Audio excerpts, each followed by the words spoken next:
3d6 down the line. Okay, that is episode 75 in the books. Well done, guys. Dude, that was huge. That was game changing. That was like amazing. That was like we just discovered so much stuff that is going to just change the way we can operate in this fucking place. It's awesome. Yeah, it's another huge treasure episode. Yeah, huge treasure episode. Good.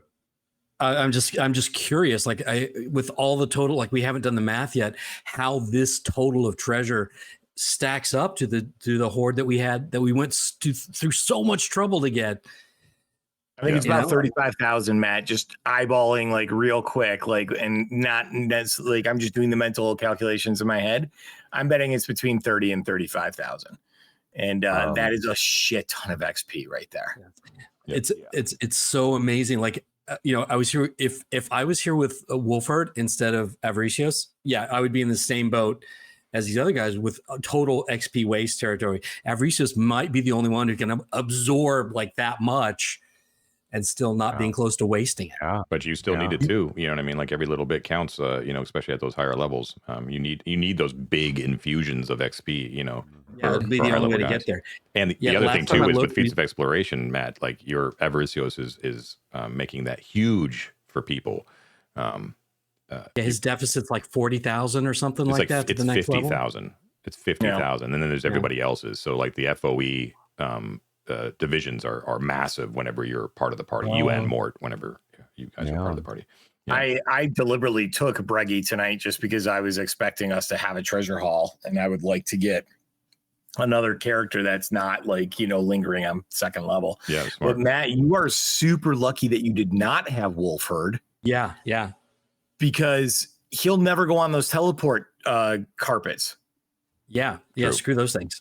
Yeah. It's a good point. We're gonna have to be like BA Baracus you from A-Team. We're gonna have to knock you out every single time we want to use the teleport carpets. How easy do you think it is to get a dragon to swallow a carpet? Ooh. Just rub it in bacon, baby. No, I mean like joking. Nothing's a joke. But anyway, just wrap Avaricios in it. I know. I like have a burrito. No, this is the thing. I have the blessing and curse, right? There are so many different things that we could be doing. I still want to check out the fire part, right? There's so many, the scope of everything is so vast. Putting all of that aside, an item that is, think about us as a group of thieves, an item that is best for player invented tasks. How many times can we smuggle a carpet into a merchant's safe or a king's bedroom as if it's mundane, right? Just so we get access to those places. This is like the social navigation of getting like henchmen who know no better to take a gift to the king, the goblin king, the beast, whoever else, and have us immediately have access to the most intimate areas of that king's area, like space is... I don't believe in the game breaking as a concept, but we'll say game breaking, in scare quotes. We should just be having fucking heists ideas constantly now, guys. It's an assassin's dream, is what it is, dude. Think about the long stare. I know. I mean, like, I know. Yeah, well, listen, so much. I mean, the very obvious first one. Okay, Garrelad. Yeah. Garrelad gets this in his like mushroom chamber, man. We're like game on it up in that bitch. But two things occurred to me though, David, with that. Number one, you can't take it with you. You can teleport off of it, but you can't take it with you. And then number two, anyone as paranoid as fucking Garrelad is going to be like, detect magic. Oh, wait, that thing's magic. What the hell is this rug doing in my room? That's the key is I think you have to take... Again, this is where the player skill and sort of like the social navigation and the faction aspect of what we're doing, trust in the game itself, like between characters, becomes important. A Sunscarred Knight, for instance, various other things like that. Because if a monkey on patrol brought it, right, none the wiser, it'd be different than giving it to Garrelad directly or any analogous person. So there's there. You could maybe put a ruby throne under a carpet. Gotta carry it. You gotta lift it with giant strength, and then you gotta hold it as you go through the fucking carpet, man. I'm telling you, there's just a lot of creativity that we can engage in. I didn't beat it to death beyond that, but well, I mean, just the strategy of being invisible, carrying it with you, then you don't have to worry about subterfuge of like other people bringing it wherever you want to go. You bring it there invisible. It's not casting a spell. It's not going to break your invisibility to say a word and use it. 100%. That's right. true. I mean, again, another example, chaotic though this would be, it's great that we have a fly potion. It's great that I might have Featherfall. I could throw the rug into the chasm. Yes. I absolutely just throw it in the chasm. Wing it. Everyone watching or everyone listening and all of us playing should go replay Portal and Portal 2 and really start thinking about space. I mean, there's a lot. I could this would be absurd, but you could like affix it to a ceiling and grab a giant boulder and like, I don't know, right? Like the problem is you have to be attached to this thing or whatever you do, but there are ways in which we could do really creative things. My point. Yeah. No, it's so fascinating, man. Yeah. And like I thought about the chasm thing, but one thing that is just going to make our lives completely different is just these big ass treasure halls. We already stumbled on it. If we'd had these carpets back when we first got to the gladiator school, we would have eliminated. I mean, I don't want to eliminate it because in the end it was a super fun thing, but we could have been like, we're taking it all, John. Oh, wham. Well, I mean, yep. Mm-hmm. I mean, I went on a mini long spiels on our Discord. Subscribe to read them. But it gets. This is maybe the commie urban design hobbyist or whatever that I am. But I mentioned transit and time are like everything, right? Yep. In a space like this, transit and time, all of the drama, all of the difficulty. I mean, yes, there's much more than that, but a lot hinges on those two things. Which is why the blue tile network was really important. But this is a really interesting wrinkle within how we deal with time, with how we deal with objectives. All of these things shift in a really interesting way. It's existential for sure. Go, Mike. You know what it reminds me of is something that, I mean, we have so many fun, amazing things to do on our agenda, right? One of them is, since we have a safe space and a known combination of teleport tiles to a safe place, remember we speculated early on, we can just put random codes in and go places, and then we will have the codes to those places. Yeah. Like we haven't had the time to dedicate to like, let's see what blue, yellow, orange, green, white, black does. Teleportation circles are huge for you. Yeah. Right?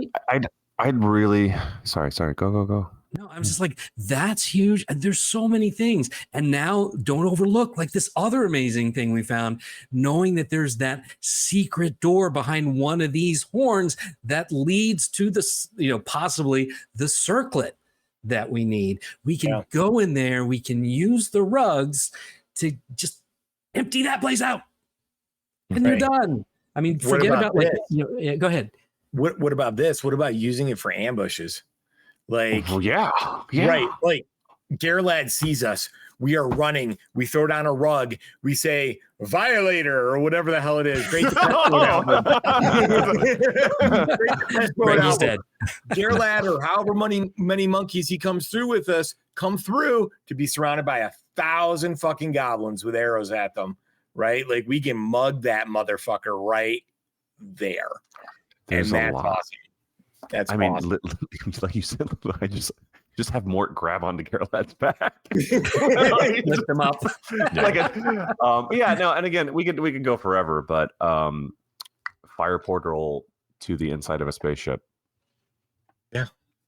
Take the party into the command room. I do want to see if that key card we found will open. Yeah. That. Of course, but we can figure that out while we're already in, when we have the blast doors open. Look, if we can fire portal, but the point there is like the big danger aside from it not working of the fire portals, that's one directional transit, right? And now we have a safety net. Yeah. Double Now, safety nets. Double safety net. And so like, yeah, like it all connects in a really interesting, I mean, there's just so much. So I gotta make a Google Doc just of harebrained ideas for Dude, us to I was engage in. also thinking that these were such great items for Darius, God rest his soul, because when he was running around like invisible and shit like that, the one thing that was killing him was like having to have a light source. And so that mask that we found would have allowed him to invisibly go into Monkey Town, run around, like stab people all day long, and then run away. It's like, yeah. Damn you, Ted. Speaking of the mask, something will occur whenever you wake up the next day at Versios. I'm just letting you know. No. It's gonna be fine, John. It's gonna be fine. I'll let you. Fine. Yeah. But I do think, again, Secret Door, this is going to present a bit of a challenge, I think, for John, even as like a bookkeeping thing, because now secret doors are something we have to really like remind, hey, is there something here all the time? It's sort of like a radar ping. But I'm convinced there are dozens we missed in Plunger Town because of the danger of Plunger Town. And so that is a phenomenal asset for figuring out the routes. Like Garrelad probably has several ways of getting around that we don't know about, right? Yeah, of course. Never mind the place he was trying to get to, right? With all the electricity and all that jazz. So which was what? The secret library probably, right? Yeah. So fire portal, secret library, carpet. That's another one, right? Like, fuck. Can we play another session right now? There's a lot. There's so much. Yeah. Oh my God. You got your downtime that was stuff a really going interesting conundrum about the experience points at the end too. Like, I'm not gonna lie, it feels dirty to me to try and meta the shit out of this like experience point like debacle. I think it just I get it that it's very OSE, having these situations and having the latitude to think about these in a meta fashion to get around them. But it does just, I think that's one of those things that I find jarring just as like a player, or even if I was a DM, I wouldn't want to make players go through these like gymnastics just to like not lose XP. Like it feels bad. Just throwing it out there. It's just mostly so that you don't skip levels. Although I'm kind of waffling on whether or not that's really worth a thing or not. But in the end, I won't screw you. I'll think about it for a little bit, but you'll get what you deserve. I mean, are you really experiencing third level by playing one session at third level and then sleeping again and then like leveling up? To me, like I would get it if you were like skipping from first to like fourth, but in a party where there's like a bunch of seventh level players, I don't actually find that to be like that onerous either, right? Like if someone dies, Gorand, Darius, like whatever, and you have to start over as a first level character again, having like one big treasure loot haul so you can get back up to third and not be like a total mope is probably actually pretty useful. And I don't find it to be a game breaking like thing at all. Yeah. Well, maybe it's just like the lack of XP waste, right? Like you can bank it, but maybe you still have to spend the day, but you don't have to worry about losing the stuff beyond. But so you get enough to gain a couple levels, but you still have to spend a day here and a day here, but you're not losing the stuff, right? Yeah, like that might be a nice middle ground. Who knows? Yeah, there's like I want to ask David and John, what do you think the mechanic was for that? Like, what is the point of that when they designed it? Because that's a first edition basic thing. That was like that's been in the books forever. Yeah, slowing play. I mean, there's a lot. Sorry, you first, John. I didn't mean to cut. No, it's all good. There's a lot of stuff. I mean, like, look, I don't want to just quibble. I'm enjoying it, obviously. But like, coin becomes inflationary like 3 sessions into the game. So like, fractional coinage is something that I've always found more of a burden than good. Because like, how much time do you spend counting out copper pieces, right? Versus just being like, well, gold is a piece of XP, a gold is a piece of gold, right? It is the banking simulation, the hoarding, I think is part of the fun there for people. It's like, it's nice to have all of the chits and all of the different things. And I think that's why people do it. But from a functional standpoint, it like slows the game down, in my opinion, right? Like, so some things I think exist maybe as simulation or like world building more than functionality, and there's a lot of like weird not anachronistic but just like idiosyncratic things in the early games. The differences in coins is just to make it so that you have a dilemma when you have a a bunch of coins of differing values, and how do you get it out of there? So, no, 100%. I just don't personally find that to be in the hierarchy of dilemmas that you engage in the game. I think that's one that quickly gets abandoned because people just toss lower coinage. The minute you get a couple levels in, you look how many times we've been like, we don't need copper, and you just abandon it. At which point, that's what I mean by inflationary. It's not like a game mechanic that you're engaged in, really. If you're getting Solidai, maybe. If you're getting platinum gold, maybe. But if you're getting copper and silver and all that, the majority of the time, if there's a weight concern, we're going to abandon it and move on. Yeah. Right. At which point, that coinage is like not super. I didn't mean to rabbit hole on this. My point was just to have another example of how, there are certain things that just like that are bookkeeping tasks, I think, that are like fun through the lens of bookkeeping, but maybe I couldn't tell you what their purpose is in terms of like a tight, engine, XP engine. But I think it's a good cause for like a pension system. Honestly, a what system? A pension system or something like that, like an investment vehicle where you're putting that money that you earn into like a future character coffer type situation. You were talking about like dungeon 401k.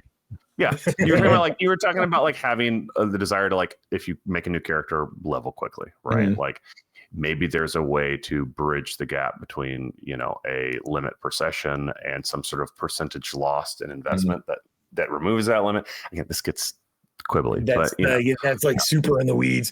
And with John's Feats of Exploration stuff, like low level characters fly through this first couple levels, which is, I gotta say, like that has been super nice. And that was my experience with Lothar, who basically started as like a first level cleric and got the 5th like really quick. It took Matt like playing like a year and a half with Avaricios to get to 5th level, like for real. So I get that. I guess my one thing is I'm just like, sometimes I wonder, I don't have the game design background that some of you guys have. So I hit up against some of these rules and I just wonder like, what was the thought behind that when it first came around, That's I'm trying to, I don't know. I'd have to look at it. Probably just preventing people from cheesing. We're also in just a different, I don't know, John, what do you think? I don't want to just talk the whole time.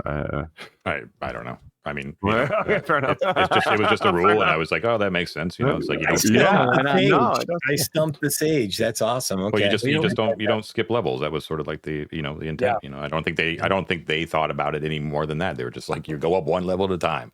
Right. I think that's sort of. Well, it does make me think of a new business opportunity. What we can do is like rent out Avaricios to other adventuring parties just for the XP bonus that he can give to them. Yeah. I mean, the whole economy, the whole XP economy has completely changed because of FOE. Like you wouldn't be tossing massive amounts of copper pieces away if every coin was the only way that you were getting XP, right? Like if we were just doing gold being brought back to safe havens as your primary means of XP, you would have thought a lot longer about ditching 3,000 copper pieces, right? So I agree. I agree. Again, I think the caveat is there's a big difference, and this might be part of the answer to what Mike's saying. Is there's a big difference in like a hex crawl where finding a bunch of copper. Again, it's the transit issue, right? Like. Travel in a hex crawl from a mountain of copper to town is intrinsically less dangerous because it's less granular, right, than doing it in a mega dungeon. Right. Period. So the likelihood that even if it's good XP, that we're worried that being burdened in a dungeon will get us killed means we're much more likely to ditch the copper in a mega dungeon than we would ever do in a keep on the borderlands type situation. Right. Which is where that stabling and all that starts getting invented, right? Like, I don't think the way that we think about mega dungeons today is really how they were thinking about it in the late 70s and 80s, right? No, I don't know. Yeah. I do think there was like much more of a focus on, even in mega dungeons, that you were basically fortifying and securing your escape route back to town as you went deeper, right? So you wouldn't really venture deeper unless you could actually guarantee that your pathway out was secure. That's true. I don't know really, but I just have a feeling that there was a lot of hand waving at the end of sessions where like you dug down as deep as you could go, you got loaded for treasure, and then it was just like, okay, so do you guys go back to town? All right, fine. And then back to town, and then you get your XP, and then you start over again fresh the next session. Right. You know, I think you're right. I think you're right. But we're playing it. We're playing a completely different version. I don't want you to necessarily do that. You know, I think it would be too in the weeds to like constantly be fortifying. Like, I mean, you're already doing that in one way, shape, or form. But this dungeon is so heavily Jaquays that it's not like there's like a single. There is a main entrance, but there's just so many avenues of approach and everything like that levels don't really mean that much as far as like going down deeper means more danger, you know. So well, and this was a big. We have experienced that. We have experienced going down deeper to be like a little bit more dangerous. I mean, in general, it tends to be the case, but But I would say like again in that logic, like we talked about this a little bit on Discord too. And I used like Dark Souls, the Souls games as an analogy, but like the Jaquays nature of Arden and a lot of Mega Dungeons today is amazing, right? And like rooms with content and rooms that are empty, and whether that's construed as like a mistake or intent is a big thing. A lot of empty rooms means for a lot easier excuse on that hand waving, right? But also like I think there's a bit of a pressure for Jaquaysing to like kind of create a spiral deeper, and there aren't many junctures I found in most dungeons I've played where you're like kicking a ladder down to the entrance. You're not like coming back on a shortcut that immediately like, is a highway back to the start, which is something that's very like common in the Souls games, right? You'll spend 3 hours dungeoneering and you'll end up on a tower which is above the front gate, right? And you'll kick a rope or ladder down, and now you're at the front gate, and now it takes you 5 minutes to go from your progress point to town. Yeah, and it's embedded in the logic of the dungeon design, and that's very hard to do in mega dungeons, right? And because there's spatial similitude, exactly, especially an underground one like the one we're in. Like teleportation becomes the ladder, literally, right? That's the ladder we're kicking down, so to speak. But I could have just said like made a blanket rule when we started that at the end of a session you just get back to Gosterwick or you get back to the inn. And just completely just abstracted it, you know. And so there were totally as long as you like your win condition was basically surviving to the end of the session, and then your reward at the end of the session is you get to go back to the safe haven. Which John is a killer point. Yeah. Well, that would bum me out because we've missed so many. We would have missed so many like emergent storylines. Absolutely, yeah. About that, right? Yeah.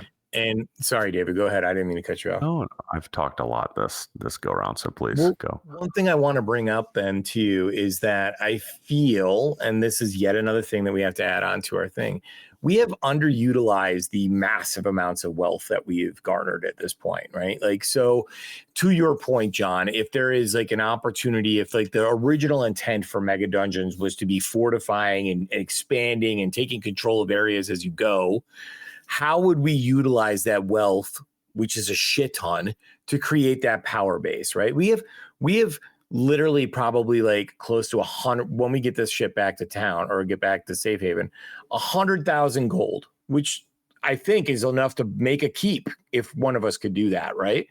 So how do you utilize that in this mega dungeon area to create these fortified avenues of egress or ingress? And is that something that we've ignored? No, you've already started to do that in the debouche, so you're already on the right track.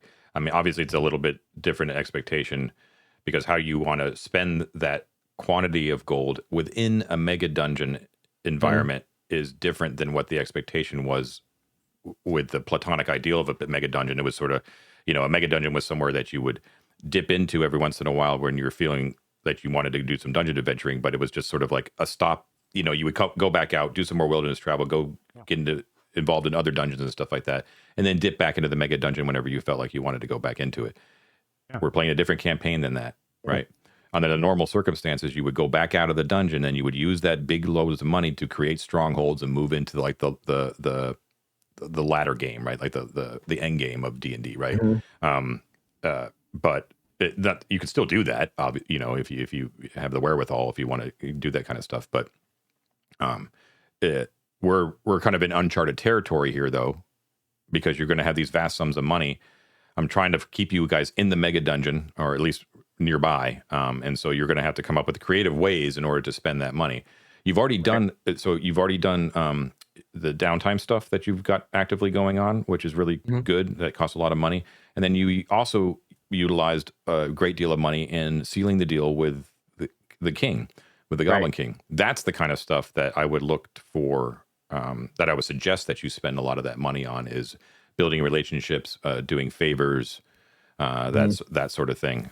When I say fortify, what I was really meaning is just sort of clearing out a clear escape route out of the dungeon. I don't necessarily actually mean like physical fortifications. It's just sort of like making sure that there's no enemies between you and safe haven. Right. Yeah. So the way throwing to do something that, out there. Go ahead. All I was going to say is, I think faction relations are a big aspect of that. I agree with John. Transit is something I think about a lot. So like an easy example of investment that would create tension is building a different elevator than the troll elevators down the chasm, right? Or building some sort of like wooden scaffolding way of vertical transit with a shit ton of money. This assumes we have resources to get lumber and stuff, obviously, but that's the sort of thing that like solves access. Yes, but that's something that then solves we're not building a stronghold, but we're making the functionality that stronghold might like conceptually bring to us. We're getting infrastructure, exactly, and we're building it in the dungeon. It doesn't betray the dungeon design or what we want to get out of it, and it increases interesting outcomes. Like they don't like that we have a competing like the elevator now. That's fun, right? Now our stronghold play is defending our elevator from people who want to fucking bust it up. Right. That's how that sort of, I think, domain play might manifest in internal dungeon. That's the way to think about it. Machinations. Yeah. I've come to the conclusion too that I'm not going to come up with like a subset of domain rules for the mega dungeon. I'd rather just sort of feel it out as we kind of go. Right. I think that's the right move. Yeah. I think it would be too limiting. Though, that I feel like we're approaching that point, because here we are accumulating money without really an outlet. Like while you guys were talking about this kind of like thing, David, I was thinking about that area with the turtle, right? As far as we know, there's only like a couple of ways in or out, and nobody else is there except for that one dead dude. And we can evict him with the power of Thor or Odin or whatever. I guess Lysion if we're desperate. But you know what I'm saying? But you know what I'm saying? Is like that. You could almost hire a bunch of dwarven miners or whoever and create an entrance directly to, because we know it's right by the pool, by the thing. Bang, welcome to the AV Club Fortress. You want to stay for a while? We're going to get you up the stairs. You know what I'm saying? It's like, or we could just tell everyone this is our area, get the fuck out. But we have to start getting like manpower. We need actually like people, like not NPCs or not player characters and not retainers. We need just mooks with swords and armor and crossbows. So again, like jumping on that, right? Like Setites are powerful, and perhaps a subsection we don't know exactly, right? Are powerful. The Guild of Service, because they control the long stair. Right. They control a vertical egress, right? The trolls are powerful because they control the elevator, right? You see a theme here. Outside, we bartered the use of the statue of Arden with a powerful guild for the same reason, right? Like what you're talking about is incredibly important. And what's more Ardenville than starting our own cult and building into the dungeon, you know? But he does like what if we fucking carpeted into the Setite leader and deposed them and got control of the stair? Or what if we just we caved in the long stair and it was unusable? Right. Now we've created a demand that your dwarven miners can solve, right? Things like that.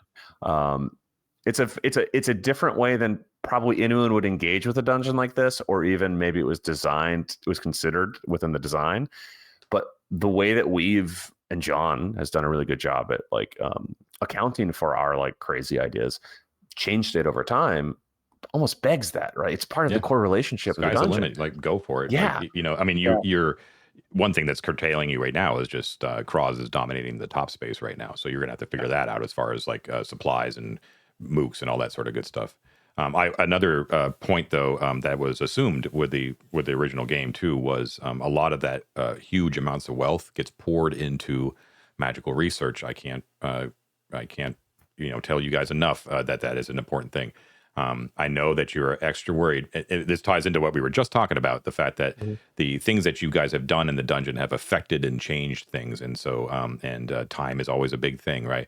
I'll just put in my own opinion. Not that I'm saying that there won't be effects, but I do think that you're being a little too cautious with how time passes.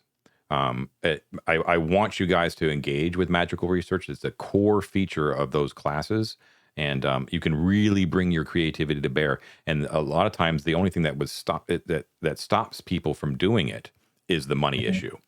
The money issue is no longer a thing for you guys, so you should be leaning into that. This is the time you guys have, and you should do that. And just if time passes. As I've said a number of times, all the time during detoxes. If something bad happens as a consequence of things happening in the background, it will still be fun, right? Yeah.